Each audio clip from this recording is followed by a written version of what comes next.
നമസ്കാരം. ഭാരതം ഒരു മതേതര രാഷ്ട്രമാണ്. മതേതര രാഷ്ട്രം എന്ന് പറഞ്ഞാൽ അതിനെ അല്പം കൂടി കടന്നു പറഞ്ഞാൽ മതസൗഹാർദ്ദത്തിന് പേരുകേട്ട രാജ്യമാണ്. അതായത് വിവിധ മതവിഭാഗങ്ങൾ രാജ്യത്ത് ഏകോദര സഹോദരങ്ങളെ പോലെ കഴിയുന്നു. ഇവരെല്ലാവരും സൗഹാർദ്ദത്തിന്റെ അന്തരീക്ഷത്തിൽ കഴിയുന്നു. അവിടെയും ഇവിടെയും ചില പൊട്ടലും ചിറ്റലുകളൊക്കെ ഉണ്ടായിട്ടുണ്ട്. എങ്കിലും ഭാരതം വൈവിധ്യത്തിന് പേരുകേട്ട നാടാണ്, പ്രത്യേകിച്ചും മതപരമായ വൈവിധ്യത്തിന്. ആ രീതിയിലാണ് ഭാരതത്തിൻ്റെ ഒരു സാമൂഹിക ഘടന. വർഷങ്ങളായി അത് അങ്ങനെ തന്നെയാണ്, അതിപ്പോഴും തുടരുകയും ചെയ്യുന്നു. പക്ഷേ മതവിഭാഗങ്ങളുടെ ഇടയിലുള്ള റാഡിക്കലൈസേഷൻ, തീവ്രവാദവൽക്കരണം, അത് ഇന്ന് നമ്മുടെ രാജ്യം നേരിടുന്ന ഒരു വലിയ പ്രശ്നം തന്നെയാണ്.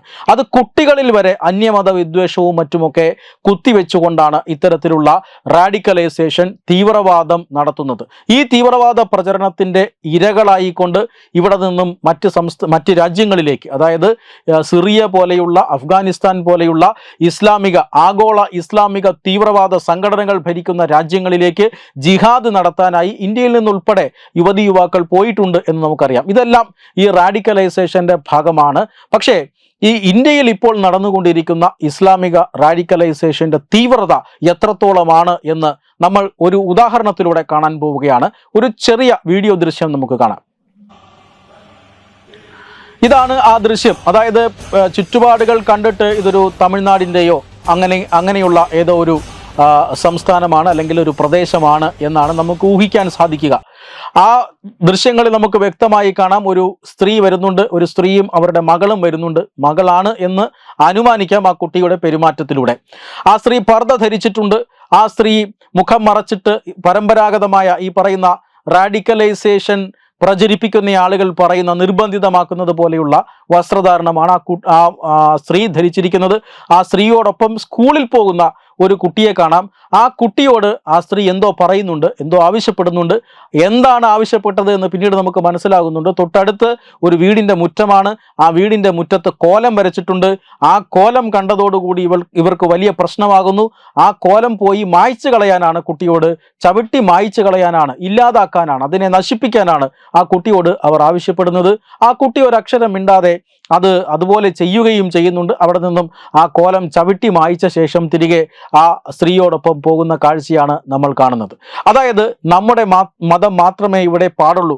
മറ്റു മതവിഭാഗങ്ങളുടെ ഉത്സവങ്ങളോ മറ്റു മതവിഭാഗങ്ങളുടെ ആചാരാനുഷ്ഠാനങ്ങളോ മറ്റു രീതിയിലുള്ള പൂജകളോ ഇതൊക്കെ കാണുന്നത് വളരെ വലിയ വെറുപ്പുണ്ടാക്കുന്നുണ്ട് ഇവരിൽ. അത്രമാത്രം മത തീവ്രവാദം അവരിൽ കുത്തിവെക്കുകയാണ്. ഏതാനും ദിവസങ്ങൾക്ക് മുമ്പാണ് കേരളത്തിലെ തന്നെ ഒരു പോലീസുകാരി, ആ പോലീസുകാരി ഒരു ഫോൺ സന്ദേശത്തിൽ പറയുന്നത് നമ്മൾ കേട്ടതാണ്. അതായത് അവർ ഏതോ ഒരു ഇസ്ലാമിക പശ്ചാത്തലമുള്ള ഒരാളുടെ ശിഷ്യയാണ്. അയാൾ പറയുന്നതനുസരിച്ചിട്ടാണ് ഇപ്പോൾ ആ പോലീസുകാരി പ്രവർത്തിക്കുന്നത്. അതനുസരിച്ച് പ്രവർത്തിച്ചു തുടങ്ങിയതോടുകൂടി എനിക്ക് അടുത്തുള്ള അമ്പലത്തിൽ നിന്ന് കേൾക്കുന്ന ആ പാട്ടിനോട് പോലും വലിയ പ്രശ്നമുണ്ടാകുന്നു, വലിയ ഹിസ്റ്റീരിയ ഉണ്ടാകും, അതിനോട് വലിയ അസഹിഷ്ണുത തോന്നുന്നുണ്ട്. അത് കേട്ടിട്ട് എനിക്ക് സഹിക്കാൻ കഴിയുന്നില്ല. അതുകൊണ്ട് തന്നെ അത്തരത്തിലുള്ള ചിന്താഗതികൾ അത് നമ്മുടെ ആളുകളുടെ ഇടയിൽ ഇതിനോടകം തന്നെ പ്രചരിപ്പിക്കപ്പെട്ട് കഴിഞ്ഞിരിക്കുന്നു, വ്യാപകമായി തന്നെ പ്രചരിപ്പിക്കപ്പെട്ട് കഴിഞ്ഞിരിക്കുന്നു. അതിൻ്റെ ഏറ്റവും വലിയ ഉദാഹരണമാണ് നമ്മൾ കണ്ടത്. ഒരു രീതിയിലും തിരിച്ചറിവില്ലാത്ത ഒരു പ്രായത്തിൽ, അതായത് വളരെ കൊച്ചു കുട്ടിയായിരിക്കുമ്പോൾ തന്നെ ഇത്തരം കാര്യങ്ങൾ അവരുടെ മനസ്സിൽ പറഞ്ഞു പഠിപ്പിച്ചിരിക്കുന്നു, അത് ചെയ്യിപ്പിക്കുകയും ചെയ്യുന്നുണ്ട്. അന്യമതസ്ഥരുടെ ഈ കോലം എന്ന് പറയുന്നത് നമ്മുടെ സംസ്കാരത്തിൻ്റെ ഭാഗമാണ്. അത് ഹിന്ദുക്കളുടെ എന്തോ ആരാധനാ രീതിയാണ് എന്ന് പറഞ്ഞുകൊണ്ടാണ്, ആ രീതിയിൽ വിശ്വസിച്ചുകൊണ്ടാണ് ഇവർ ഇത്തരത്തിൽ അന്യമതസ്ഥരുടെ ചിഹ്നങ്ങളെയും മറ്റും ആക്രമിക്കുന്നത്. ഇതാണ് യഥാർത്ഥത്തിലുള്ള റാഡിക്കലൈസേഷൻ. അത് ഇസ്ലാം മതത്തിൽ മാത്രമല്ല, ക്രിസ്ത്യൻ മതവിഭാഗങ്ങളിലുമൊക്കെ ചെറിയ രീതിയിൽ നമ്മൾ കണ്ടിട്ടുണ്ട്. അതിപ്പോൾ പക്ഷേ ഒരു പരിധിവരെ അതിനോട് നമ്മുടെ യുവതലമുറ പ്രതികരിക്കുന്നുണ്ട്. എന്തായാലും മറുഭാഗത്ത്, അതായത് നമ്മൾ കണ്ടതാണ്, ഡോക്ടർമാരടങ്ങുന്ന സംഘമാണ് ദില്ലിയിൽ ഭീകരവാദ ആക്രമണം നടത്തിയത്. കാരണം വിദ്യാഭ്യാസമോ പണമോ സാമൂഹിക അവസ്ഥയോ ഒന്നും തന്നെ പ്രശ്നമില്ല. എല്ലാ വിഭാഗങ്ങളിലും പെട്ട ആളുകൾ തീവ്രവാദത്തിലേക്ക് ആകൃഷ്ടരാകാൻ സാധ്യതയുണ്ട് എന്ന് ദില്ലി സ്ഫോടനം നമുക്ക് കാട്ടിത്തരുന്നു. അതിൻ്റെ മറ്റൊരു ഉദാഹരണമാണ് നമ്മൾ ഇവിടെ കണ്ടത്. റാഡിക്കലൈസേഷൻ എത്രമാത്രം അപകടകരമാണ്, തീവ്രവാദവൽക്കരണം എത്രമാത്രം അപകടകരമാണ് എന്നതിൻ്റെ ഒരു ചെറിയ ഉദാഹരണമാണ് നമ്മൾ കണ്ടത്.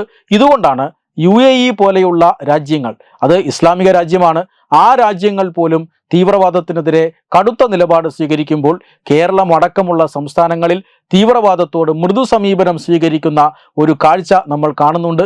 അത് എത്രമാത്രം അപകടകരമാണ് എന്ന് കാട്ടിത്തരുന്ന ഒരു വീഡിയോ ദൃശ്യം കൂടിയാണ് നമ്മൾ ഇപ്പോൾ കണ്ടത്. വെബ് ഡെസ്ക് തത്തുമൈ ന്യൂസ്.